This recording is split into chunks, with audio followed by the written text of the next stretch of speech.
অমুসলিমদের সাথে room share করা যাবে? এটা শেষ প্রশ্ন।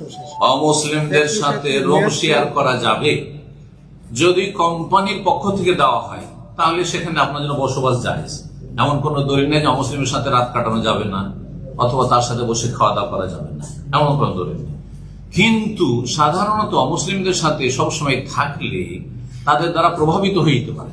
হ্যাঁ, যেমন আগুনের পাশে থাকলে আগুন কাপড়ে লাগতে পারে, শরীরে লাগতে পারে, বা ধোঁয়া লাগবে, ময়লা হবে কাপড় চোপড়, ঠিক তেমনি।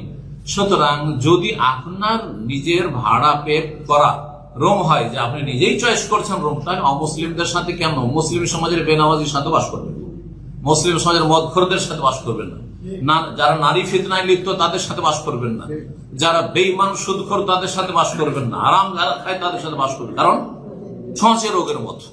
হ্যাঁ, এই ছোঁয়াচে লেগে যাবে আপনাদের। সুতরাং ভালো মানুষের সাথে বা কোন আল্লাহ সত্যবাদীর সাথে বাস করেন, ভালো মানুষের সাথে, পরেজগার লোকদের সাথে বসবাস করেন। আল্লাহ তৌফিক দান।